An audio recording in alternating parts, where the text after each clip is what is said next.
Mine's frozen. I'd like to call the meeting of the Bay County Commission Ways and Means Committee at just a little after 4 now, but could you please take the roll? Here. Lutz. Here. Rieger. Yes. McGinn.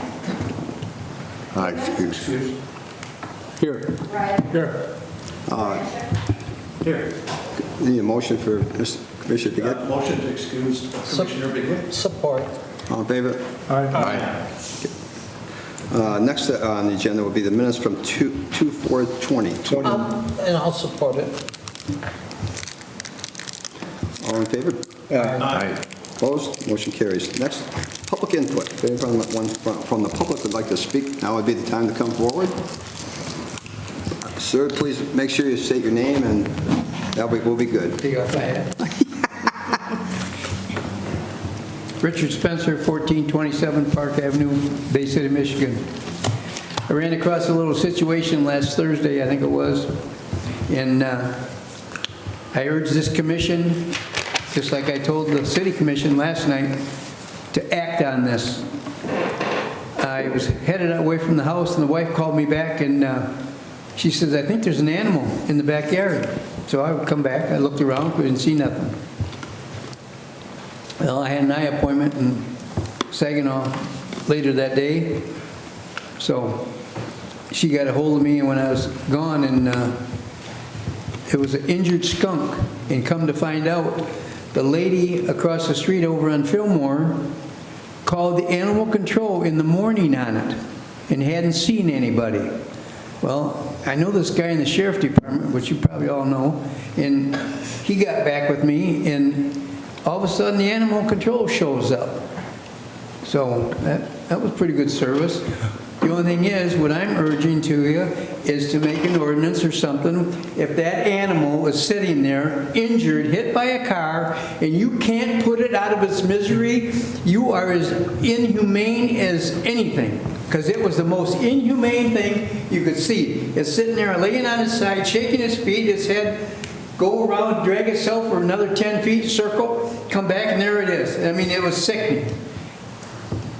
I believe that, and this is just the same thing I told the city commission last night. And when I got done, I talked to my commissioner and the mayor, and they're going to look into this, because that is not right. Sure, you can't come over and start killing them off the skunks that are in my yard, because it wouldn't bother me. But I know you can't do that. But when that sunbeam is laying there injured, and you don't do something about it, it's a shame. It's a rotten shame. That's all I got to say about that. Now, one more little thing, I was kind of disappointed the last time I was here, and you guys did put the market up for sale. I would have put a contingency if it was me, that if it's going to be sold to the highest bidder or whoever, that the Militellos would have a 14 or 30-day time limit to match the highest bid, because they have been your good tenant for 50-some years. And that would be a little contingency in your selling agreement or whatever, that way somebody might not come in here and say, well, here's $25,000. Okay, let's get rid of it. Because there's a bunch of you that buy it for $25,000. I'm just using that for an instance. But if they had the right to purchase it for the highest bidder or the best offer, but you can't have all year, you know. Not that I'm a Chucky lover, but I think, my own personal opinion, if somebody was my tenant and wanted to buy one of my rentals after they'd been there for 5 years, they would have the first option no matter what. Sorry to take for your time, but I appreciate you really looking into this. They couldn't shoot the firearm, and they can't discharge a firearm in the city limits. Well, you going to leave it lay there? It was there for 10 hours, and it's a shame. It's a rotten shame. Thanks. Mr. Barsha, do you want to say? Yeah, I just want to say, Dick, in the past, I know we've had trouble with the Department of Natural Resources when an animal is considered wildlife. However, I have, on occasion, asked our animal control people to go out and pick up, for example, a raccoon that had distemper. It's a fatal disease that cannot get better, was walking back and forth in front of a house for 2 or 3 days. Unfortunately, we did get picked up, and we got permission from the DNR to put it down because that is a fatal illness. However, our animal control, I don't know if Amber or Craig would want to speak to what the policy is with regard to wildlife, but it's unique because we don't have control over wildlife. We could be charged, our animal control officers could be charged with a crime just, and I know what you're saying, he was fatally wounded, you were going to put him out of his misery, so. Right, and my wife did talk to the DNR, and the response was, well, just lay there and die. Now, I ain't here just to lay there and die. I'm here to just put something that's been hit by a car out of its misery. And if they don't like it, then go, I firmly believe that it's not right. It's not right. Our Register of Deeds, Brandon Krause, he's normally here, but I don't think he is today. What did he find? He found 10 little, I'm not sure if it was rabbits or if it was little opossums.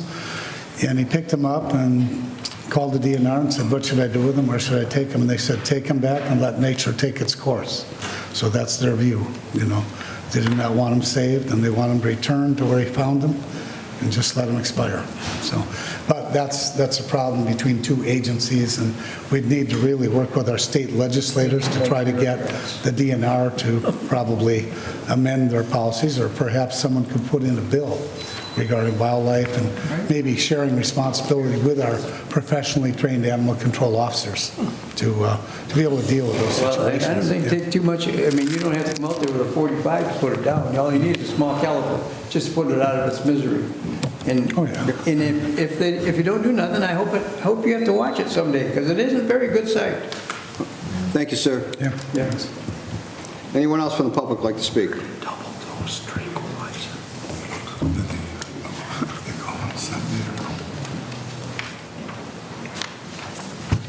I'm Chuck Molitello, 1951 East Center Road, Essexville, Michigan.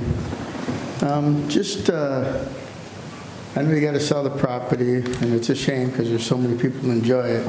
But I'd just like to be aware of what's going on. And I talked to several people here, and they didn't think it was on the committee. So I'd just like someone to let me know what's going on with the property so I know how to plan ahead. And just curious to say, I thought government property had to be sold by a bidding process. And I just want to know if that's what you're doing through the bidding process, or is it just going through an offer, through real estate? Just kind of curious to know that kind of stuff. Other than that, thanks a lot for your time. Thank you. You can, Mr. Militello, you could find out after the meeting, someone will be available if you would like to speak to him, somebody on the bench over here if you need to speak to somebody. Thank you. Under petitions and communications, anybody else from the public? Anybody else like to speak? I'm sorry. Seeing no one. Under petitions and communications from Commissioner Mike Lutz, Animal and Services and Adoption Center Millage question for the placement on the ballot. Okay, I'm bringing this forward only because it's a timing issue. Ultimately, we would have to be in a position to submit to the state in August for our November ballot. Is that correct, Amber? The deadline is 12 Tuesdays prior to the election date in November. So yes, August. Okay. So between now and August, we have a finite amount of time. We've been kind of talking about this issue for the last several years. I went over with the help of administration staff, looked over the facility, kind of looked at what they had and what potentially could be added. I'm no expert at all. I just want to come up with a general idea, and that's kind of what I threw out there to you, just as more as talking points, just to get an idea of what rationale. We could take the existing garage that's over there and possibly make that the new cat unit if you want, all the cats in the existing garage, add a new garage onto the end of the building with an additional 20 by 30 room, which could be used for a portion of it for cats, a portion of it for dogs. It could be an area where they house dogs that are being held for litigation, whatever. It could be utilized as a area that they could segregate animals that might have some sort of an issue. Then that would move the cats out of the two existing areas that they have, and those cat areas could be used for smaller dogs, you know, to increase that. And these are just some ideas. I'm no expert at all. I know there's experts out there. And I think one of the things that I'd like to do is, and I'll get to that in a minute, but on the other end of the building, they need more space. They have a education room right now, but at times it's not big enough for what they do. So there's an area over by the office in front of the building, which is a 40 by 50 area that they could make one big meeting room out in the front of that. We could simplify the roof lines and things like that.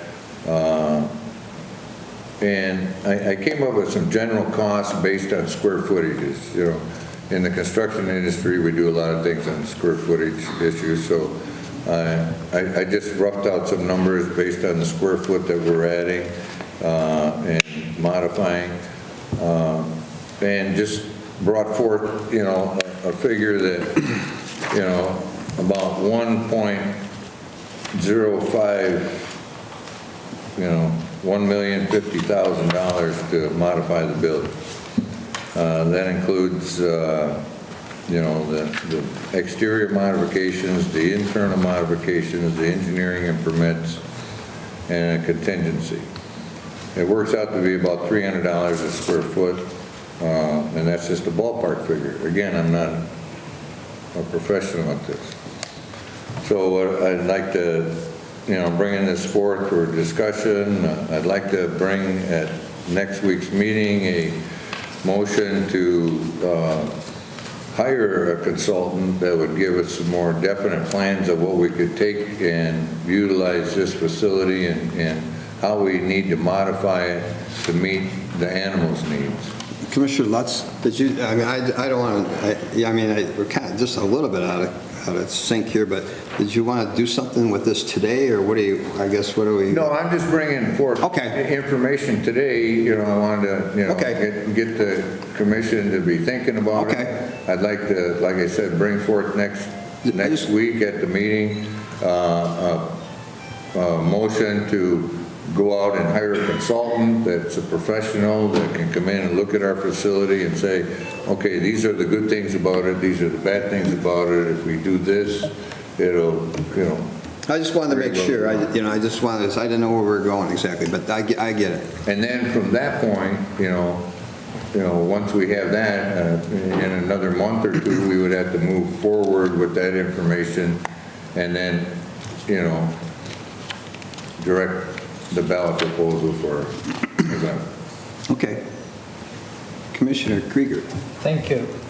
Mike, I really appreciate all the time that you put in on this, but I'm wondering if it isn't something that we should refer back to administration and have them look into doing some legwork now to be able to come back to the commission on what the recommendations are. I mean, the layout and stuff is great, but I think there's specific things that need to be done for an animal control shelter that may or may not fall within this privy. But I think it's up to administration to come back to us with what their recommendations would be, what the amount would be, and then we would be able to figure out as a board how we proceed with the proposed millage and what the percentages would be. So I'm dumping it back onto, I shouldn't say dumping, but I'm referring it back so that we can continue to get the ball rolling that you started pushing uphill. Right. Go ahead, Commissioner Lutz. Oh, I don't think it's so much an uphill battle, but that's why I was going to bring the motion next week to, you know, allow administration to hire the consultant so that they can bring in the professionals to do that. That was I feel our next step to do. So, Commissioner Ryder? If we do refer it to administration, I'd like administration to look into what else maybe on the ballot. I know that the care facility of Hampton, they're looking to put something on the ballot. Any others? I'd kind of like to know how much we're actually talking about before we, make any decision on whether to put this on the ballot. What'd you say there's like 4, we talked about, there's like 4 renewals, I think, coming up this year, right? I don't know, I think that's right. Well, I believe the county medical care facility may be, I believe, discussions going on to put a mill on in August. And I want Commissioner Lutz to know, I had some concerns when I heard about the proposal, because I was thinking that your intent was to put it on the August ballot. And August would not be, I don't think, sufficient time for us to get the information together in terms of the amount of what is needed to have a professional with experience and expertise in designing animal shelters to preclude disease transmission and also the euthanasia aspect of animal shelters, and to make sure that if we ask the voters for their hard-earned tax dollars to be approved on millage, that we have all the answers and all the information, and that we, as you suggest, Commissioner, let's consult a professional, see what exactly we need. For example, the Humane Society, I think, spent more on retrofitting their office over on the Marquette Industrial Park than they paid for the building. So with the Department of Ag requirements and regulations, it's pretty specific in terms of what we need to do. But I think we all would look forward to the day when we could see additional revenue. I want to compliment Craig Gillette and his team, his staff, and the numerous volunteers that have donated money and time and their personal resources to see the kind of progress that we have made.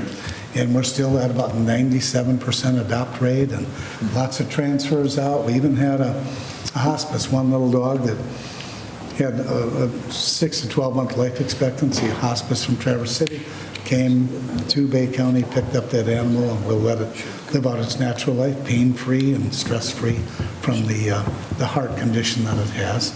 But yeah, I mean, I'm not sure, Director Gillette, if you'd want to mention, some of the things that are happening out there, but they're all very positive. We're going in the right direction. And when we do go to the public for a request, we want to make sure it's modest and we can explain exactly what it will be spent on and why we need that revenue.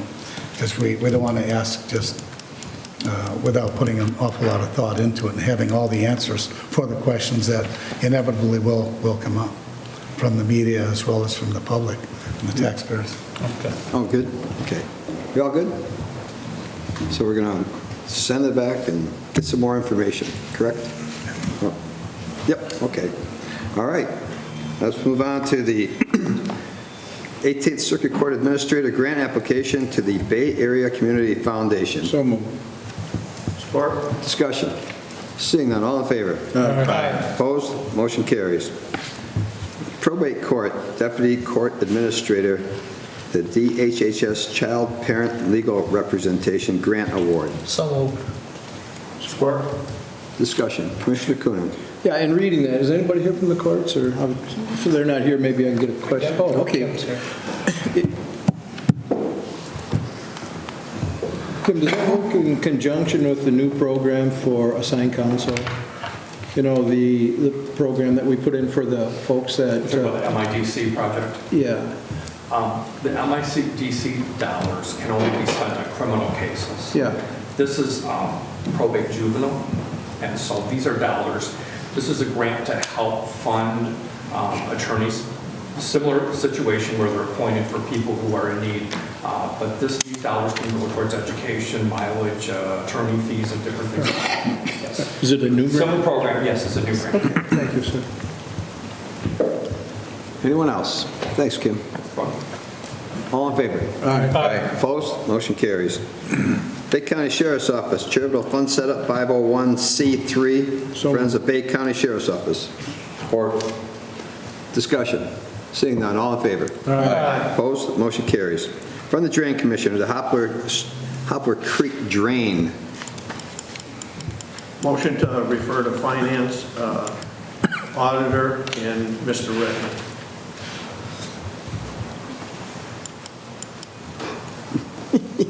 So moved. I'd like the drain commissioner and the treasurer to come forward and just give us a little brief thing on what will be said almost tomorrow, so a lot of people won't have to wonder what you guys talked about. So tell us about this project and where you two fit together on this. I'm at a loss tomorrow, too, to be honest with you. As you all know, we do drain projects throughout the county. Hoppler Creek is a project that required a petition. It's a fully petitioned project, fully engineered project. It's coming out to about $3 million. I think I've mentioned it to you in the past. About 1.2 million of that is actually going to be paid for by the Road Commission and the Department of Transportation, because we're doing some road improvements. We have to borrow, the Hoppler Creek Drain District, for which I am the fiduciary, has to borrow money, of course, to pay for these, and then we collect assessments, in this case over 5 years, to pay the money back in whatever form that takes. Some years ago, the former treasurer, Rick Brzezinski, and I worked this out where we took some county surplus funds, investment funds, and we used those to fund projects because he has surplus investment funds, and we're able to save tens of thousands of dollars usually in bonding costs. So everybody wins, and we're looking to do the same thing this time. It's a good project, and I think the treasurer and I have been working together to make sure that it goes off seamlessly, and not only will she make a little bit of extra money on a few basis points on her investment, we're going to save tens of thousands of dollars for the residents of the Hoppler Creek Drain District. So I'll leave it to her to explain her end of it. Sure. So as you also know, the investments that I make are governed by Public Act 20 of 1943. So these are very safe investments, also investments that don't earn a lot of interest. CDs, commercial paper, federally backed securities, municipal bond projects, and other communities. So why wouldn't we invest locally in our own areas rather than buying bonds for a school district in Ann Arbor like I recently did? So in addition to the cost savings that Joseph had talked about, we have the opportunity to earn a little bit more interest and also invest locally right here in our own backyards. Today, the Federal Reserve cut the interest rate by 50 basis points or 0.5%. So the interest rates that I'm able to get on the market right now are not great. So this is an opportunity, while we would not be charging substantially more than what the Federal Reserve is offering right now, we would make a little bit more money. So it's a win-win. Commissioner Coonan. Yeah, it sounds great to me. I'm reading it. I thought it was a good idea. It's legal, right? Obviously. Yes. So Public Act 20 of 1943 is what governs our investments, and then also in cooperation with the Urban Cooperation Act, we would combine those to create an interlocal agreement that would allow us to make these as an investment of the treasurer. So this would be the second time that the Drain Commissioner has borrowed money from the treasurer to do a project, right? Sure. So in the past, there have been drain projects. I think we're going to set this up a little differently. I think the intent was the same both times, but it sounds like on the accounting end, the last proposal was not set up the way that we're intending to invest this time. Okay. Jan? So the question that we had, and we have reached out to our auditors, is to invest it into a company which is a component unit of us. We already, in a sense, are part owners of that, so there's nothing backing it. So in previous, we have 3 current loans out to the drain office for $827,000 that they owe us. And we also have the drain revolving fund of $472,000. So it's a total of $1.3 million that's still owed back. But the question is, what our auditors are telling us is you can't invest in yourself, in a sense, and that is where the question is, and we have a conference call scheduled for tomorrow. But what we have to put a loan on our books. And when we put a loan on our books, I have to back that loan with available fund balance. I have $3.8 million available in fund balance to back these loans. If I do that, we currently, as you're aware, we use our fund balance to balance our budget. So what I'm stating is in 2021, to balance my budget, I have to have available fund balance to do that, or I have to, or we all have to make major budget cuts to be able to balance our budget. So that's the question in hand at that point. Amber, would you like to weigh in on this a little bit? If I may, Mr. Chairman. Let me, if I may, Mr. Chairman. Yes. First, the Hoppler Creek Drain District is not a component unit of government. And, drainage law and drainage accounting is extraordinarily specialized. The Hoppler Creek is its own independent municipality. And so I just would, my guess is that the auditors don't fully understand the nuance of drain law. So the Hoppler Creek is not a component unit of county government. It is its own independent municipality. What's occurred, and I've certainly allowed this, and it made sense over the years, is that under the drain law, you have to provide me, under the law, you have to provide me an accounting system for me to do my job. That's what's required under the Michigan Drain Code. And so over the years, we've sort of melded our accounting with the county's overall accounting system. But make no mistake that the Hoppler Creek District is an independent municipality.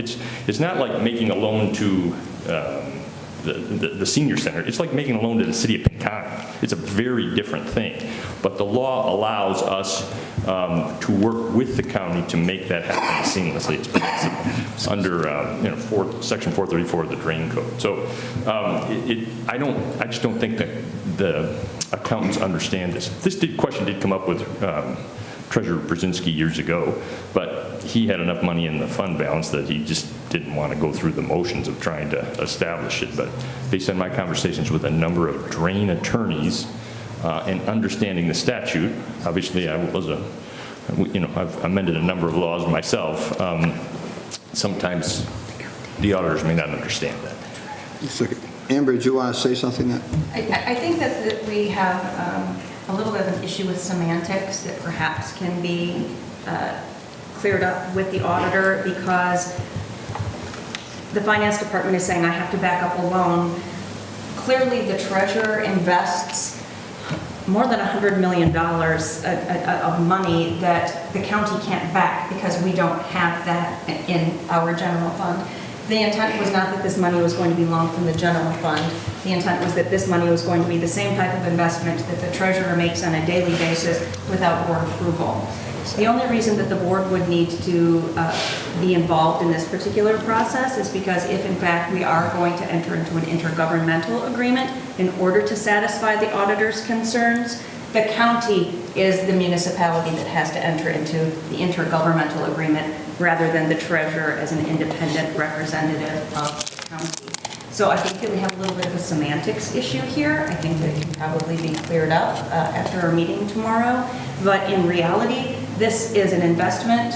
It is being termed as a loan simply because of the intergovernmental agreement that they would have to enter into. But it is an investment just like any other investment that the treasurer makes on a daily basis without the board being aware of it, because you give her the authority at the beginning of every year to invest the money as she sees fit under the statute.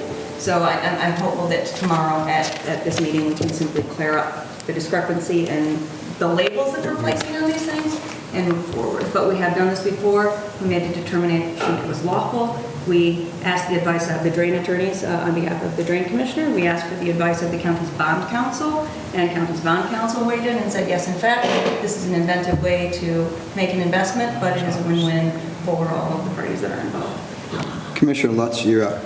Right, so in actuality, you are the agent for the drain, and all you're doing is virtually just signing the paperwork, loan papers, or whatever we want to terminate this, with the treasurer, which is part of the county, basically.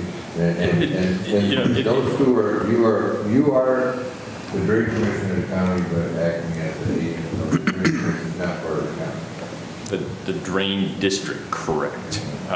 And it's a little more, there's all kinds of subtleties involved, because I set the assessment, you ultimately agree to put those on the tax bills. So, there's some subtleties involved, but the reality is if I didn't get the money from her, I could go out on my own and get it from any bank or any other municipality or anybody I wanted to, because I'm the agent for that drain district. This isn't the county. Commissioner Kuhn. Yeah, why don't we just refer it to next Tuesday's meeting, and you guys can get the answers, or the questions answered, and we'll go from there. Commissioner Krieger? And that's where I'm at. I want to make sure that this moves forward and there's no further delays. So as long as that's addressed, we can bring it back to the full board, then I'm happy. What the finance department and myself are trying to do is our due diligence. You know, we have some questions, which Jan has already set up a conference call for tomorrow at 11 a.m. where the treasurer, the drain commissioner, and finance will be there. Any commissioner who wants to be there can be there, as long as there's not four. We're going to talk to our auditor, because we understand that there is maybe a problem. And on the second, a very important point is how much it leaves the general fund with the fund balance. So I think if we just refer this to next week's board meeting, we'll have some answers to our questions. Yeah, I did refer it. I think the reason I had these guys come, because I wanted, since everybody won't be here tomorrow, to answer a lot of questions for us already, you know, and I'm sure there's more, but that was to kind of get everybody on what they were thinking and how it's done, and, you know, get Amber's opinion on it and Jan's, you know, so we know where it's kind of where it's headed. But, you know, it's fine to refer it. If that's what you want. I'll amend my motion to include, because I didn't say the date, till next Tuesday's board meeting.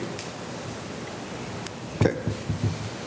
Yeah, and I would, as Mr. Redmond suggested, this is an important drain, and we're probably looking at some severe flooding coming this late spring and summer.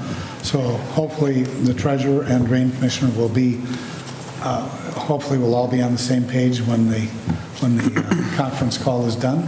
And you can explain to the auditors any concerns they might have, how this has been a past practice and it's a very safe investment, and to assure Jan and finance and the auditors that in fact this is a practice that is engaged in and has been in Bay County in the past. So I'm just thinking about, so if for some reason they didn't want to borrow the money from our treasurer, you just go out and get it somewhere else, right? Yeah. Oh, okay. And it costs tens of thousands of dollars. I know.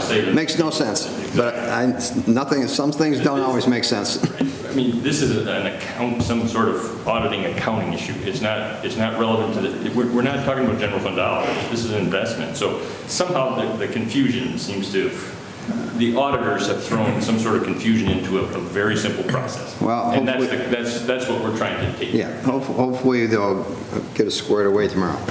All right, thank you. So we got a motion to refer to next week's full board meeting.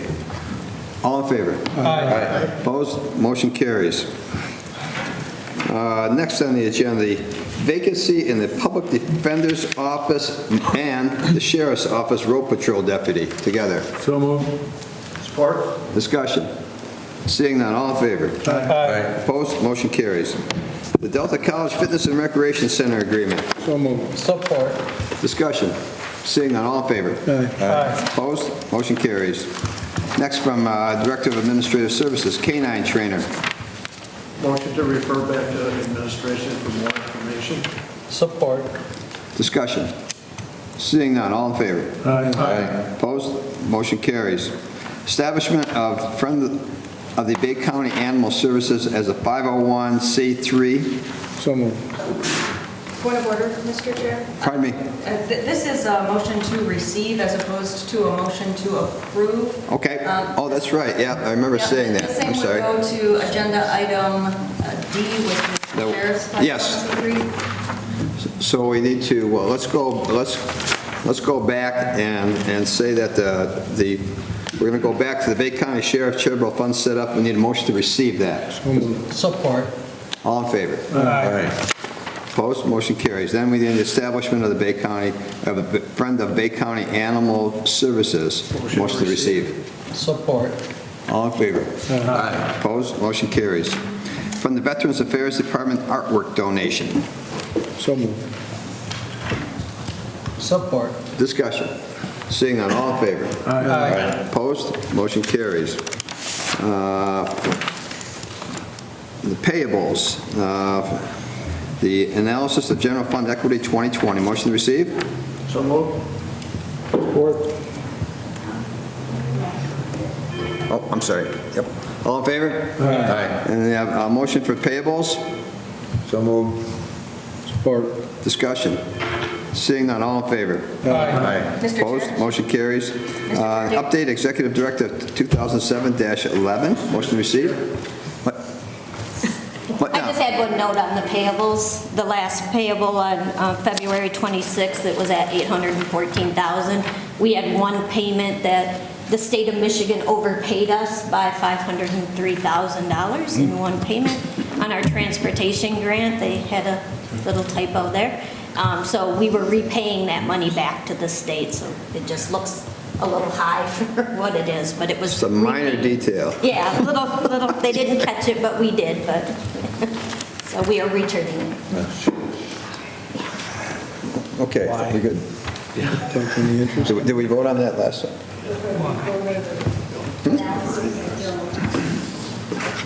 Did we update the Executive Directive 2011? All in favor? Aye. Opposed? Motion carries. The MSU Extension Agreement. So moved. Support. Discussion. Seeing none, all in favor? Aye. Opposed? Motion carries. Are there any referrals? Unfinished business. I have one, Mr. Chair. Go ahead. We have a update on our market property by our realtor. She is here to give us a little update.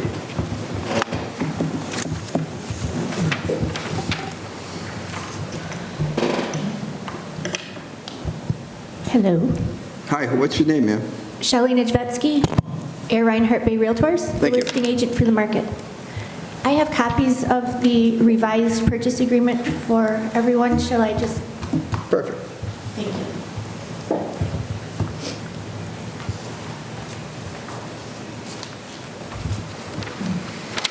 That's in your direction.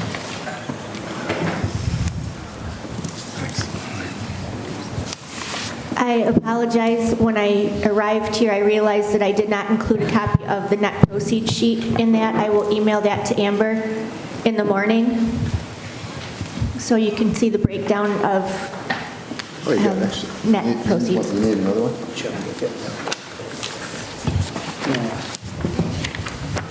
No, but what I'd like to do is make sure he's got time. Oh, correct. Business taken care of. I was hoping to be able to provide this to you sooner than this afternoon, but it was only given to me just afternoon today. It's a revised copy of the original that was given to me a couple weeks ago. I did have some specific concerns with the language of the first contract, and let it be known that the way it was written, I wasn't comfortable giving my support of it. The proposed buyer is very interested in this property, and I feel that the revisions that he made and has provided to us show his seriousness of going through with the sale. I also spoke with Debbie Kiesel on Thursday of last week at the city with the nature of the sale and the magnitude of his proposed use. I, of course, wanted to make sure that he would have the support of the city and the commission before we accept it or reject it, whatever you choose to do. Debbie did tell me that she has seen the plans that he has for this parcel, and that it has the full support of Dana and the commission. So they shouldn't run into any roadblocks pursuing anything on their end.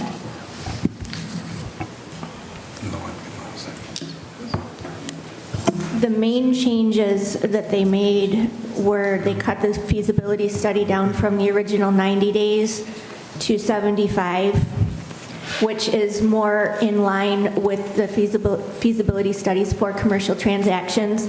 I've spoken with two major Michigan commercial brokers, and they felt that anywhere in that 60 to 90 days is reasonable for a feasibility study. And the other main concern I had was they were asking the seller to provide documentation that the public utilities serving that particular block would be supportive of the purchaser's intended use of the property as high-density residential or commercial retail. I didn't feel there was any way we could verify that comfortably, so they did take that out as well.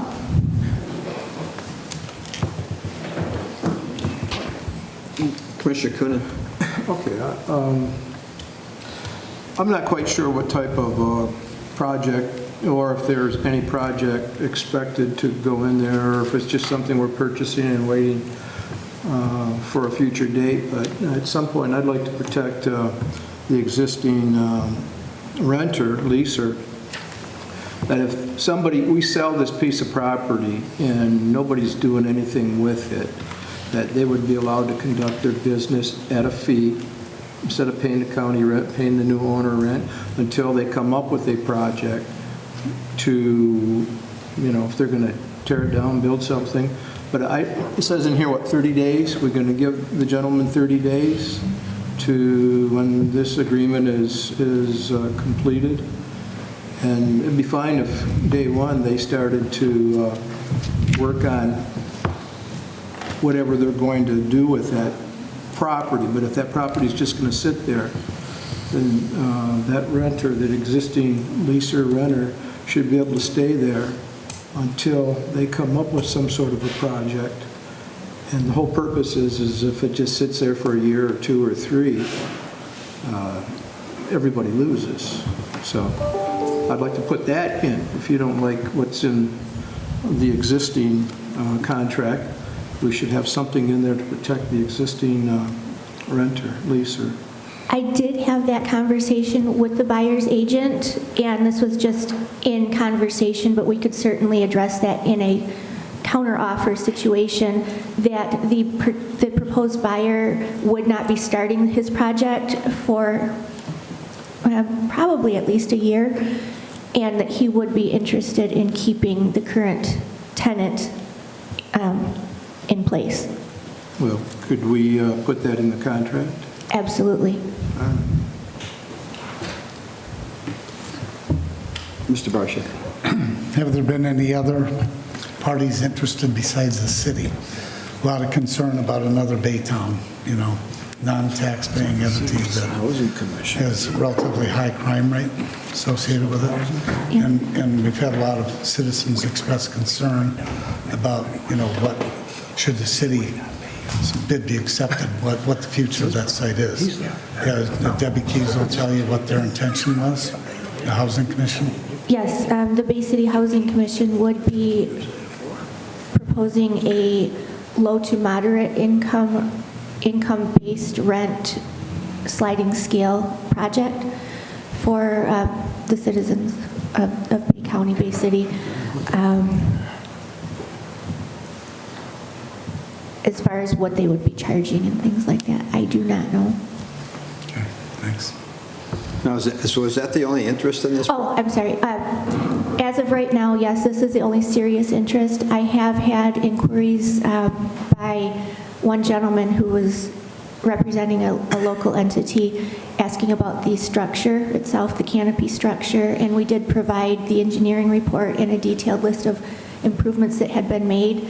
Unfortunately, he had only provided an email address, so that's the only way I have to communicate with him, and he has been non-existent since providing the updated list of repairs.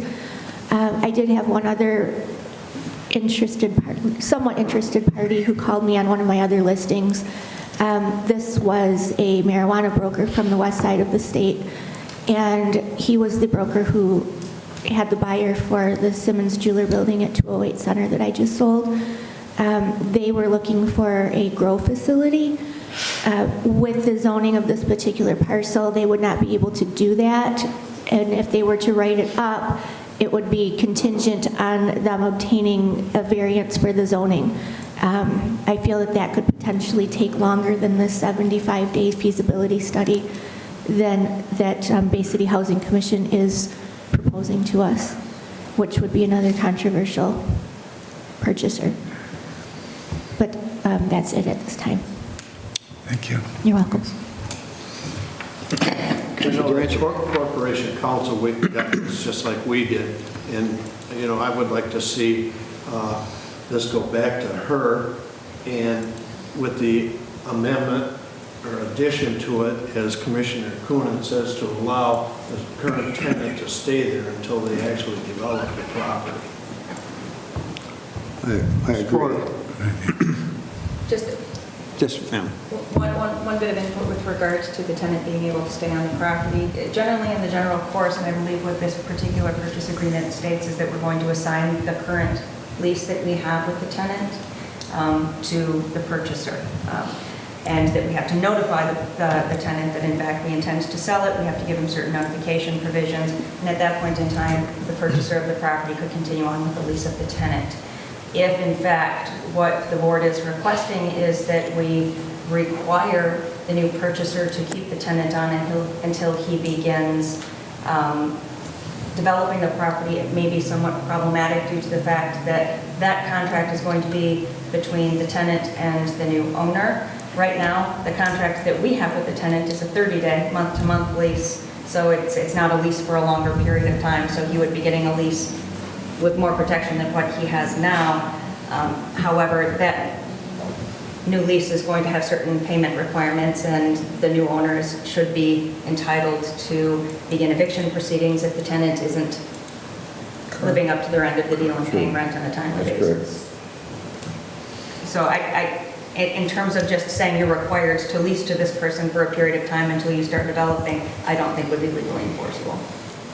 Well, I think in the contract, it's negotiations, and I think we have an obligation to help or to protect or to support the existing leaser, and maybe once it's sold, then it's up to the new owner. But I think we should let the new owner know that we would like to see that he, takes care of the existing. If there was a problem with him paying, how long's he been there? 30 years? If there's a problem with them paying, haven't we had that problem? Yes. Okay, well, great. Did we ever collect anything? Periodically. All right. I still think that we should, well, then that's our fault. I still think that we should have language in there that if that building remains vacant, that he should be able to stay there until they come up with a concrete project, and then give him 30 days, the same that we have, to move his things. Not for free. In support of what Amber had to say, and if there's a way that we can word that, even if it's with a letter of intent from the new purchaser instead of actually having it in the sales contract, I do feel that while trying to sound as polite as I can here, I don't know that we can tell somebody what to do with their property once they purchase it. Their intent, they know that if that's a condition of the sale, they might say, yeah, sure, no problem. But once that closes, we do not have any control over what they do to it. But I do appreciate you looking out for the current tenant. Yeah, I think we should. Thank you. Commissioner Durancheck. Well, Commissioner Coonan already expressed what pretty much what I feel also. But let's give the current tenant at least a chance to negotiate his lease and everything with the new purchaser. And they can come up with their own, their terms or whatever. We don't want to obviously be in the middle of it. Sure. And we don't want it to hold up our, the sale of the property. Sure, and this, just in the short opportunity I had to review this purchase agreement, there is a provision that we would assign any and all interests in our lease that we have with the tenant to the new property owner. Okay. Also, the lease that we have with transfer automatically? It would transfer after we completed the assignment Okay. as part of the purchase Okay. document, yes, the sale document. That makes sense. But we would still need to give the current tenant notice that his lease with the county would be terminated upon the sale, and then the new one would take effect. So essentially, we would be terminating the lease. So what are we sending this to Amber for, to make sure the documentation's all right, and then we can move forward with that? That's the plan? I think Commissioner. as the realtor said, a letter of intent outside of the lease, that if our wishes would be that if the sale is completed, that if they have no plans or if it's just going to sit there, that he would be allowed to continue to lease on a month-to-month until there is a concrete project ready to go. I think that we can work on some language for that. Mr. Barsha?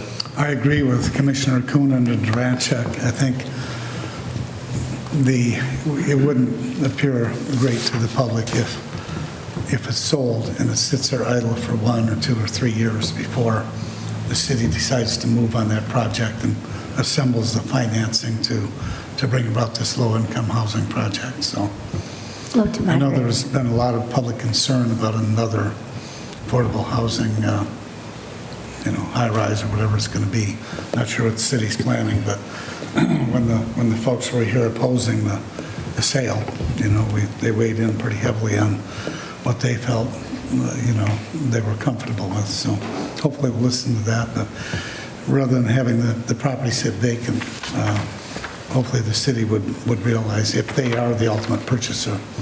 How could you explain to us, Shelley, how long before you would intend to close the window for people to bid on the property? Is it just a flat-out sale, or is it if somebody offered $300,000 or $350,000, would that be considered? Once we accept this purchase agreement and fully execute it, we would still be able to continue to take backup offers, but not put anybody into the primary position unless Bay City Housing Commission was not able to get the information that they wanted to support their project in the feasibility study. The way it was presented to me, the way I listed it, took the listing, was an exclusive right to sell. It's been on the market, heavily advertised for just under 3 weeks now. I have it on 3 different commercial websites, as well as the Realtor.com, Zillow, and those other residential sites. I have emailed it out to quite a few commercial brokers throughout the state of Michigan. I honestly feel if we had a chance to get a higher offer, we would have had at least another competing offer with this one by now. Was there an offer that, well, I guess not, but if there was an offer, a tax-paying entity purchasing it? Once we So that accept could this, we would have property tax from it? Pardon? it's the commission's priority, or the county's priority, to reject the offer if you wanted to wait for something else. As this contract is written, if we accepted it this month yet, we would potentially close at the latest around the end of June. In my business, what my experience is, and it's not always true, but the first offer is usually the best, and you don't want to lose that, because the longer a property sits, the chances of getting a lower offer increase. I would hate to see you lose a sale based on concern about the city's tax base. Well, and the county's tax base. And the county's as well. And the taxing entities, but If the county, and I don't know for sure if the county is losing money on this or not, but the longer it sits, the chances of your bills piling up on it or some kind of a disaster happening to it are, they increase. Commissioner Krieger? So just curious, and I think I already know the answer to the question, but I'm still going to ask it. With our current business being there, how far in the rear are we, or is he current at this point? I believe at this point in time, before the next quarterly billing, he's approximately $10,000 in arrears. So if this deal goes through, the new owner of that property, I mean, we're gonna walk away losing 10 grand as it stands. No, the amount that is owed to us for back rent does not run with the property. That is a separate debt that's owed to us that could still be collected if we wished to pursue it in a legal format. Put a lien on his lot, sorry. Okay. Commissioner Durancheck? Yeah, I haven't had a chance to Thank you. review, but to make sure that it was 75 days and not 90 days. That's correct. The original offer that they presented to me a week or so ago was 60-day feasibility study with the extension of 30 days should it be needed. I was not comfortable putting this, and when they ask for 60 and know that they can have 90, they're going to take 90. Sure. They knew I was not comfortable with that, so they did cut that down to the 75. Very good. Thank you. You're That's all welcome. I have. Anyone else? Okay, thank you. You're welcome. Mr. Chair, is this, since it's being referred back, is this going to be referred back to the full board meeting next week? Need a motion? Yes, that's To my refer this motion. back to full board meeting next week? Correct? So I will advise the buyer's agent that the board will be voting on it, the sale next week, Next Tuesday. next Tuesday at 4. Okay, thank you. Need a motion for such? I made a motion. Support, support. All in favor? Aye. Opposed? Motion carries. One other thing on the new business, we have from the Housing Department, the I think it's HAL, Property and Liability Insurance Renewal for fiscal year 2020. Support. Discussion. All in favor? Aye. Opposed? Motion carries. Okay, is there any need for closed session, ma'am? There is not, Mr. Chair. Perfect. Any miscellaneous? Announcements. Commissioner Durancheck. I have thank a you. couple. March the 7th, Saturday, Monitor Township, Spring Bazaar, 9 to 3. March the 21st, Saturday, Bangor Township, 10 to 2. Proceeds, another bazaar, proceeds for the Bay County Animal Shelter. That's all I have. Anyone else? No more announcements? Move to adjourn. All in favor? Aye. We are adjourned.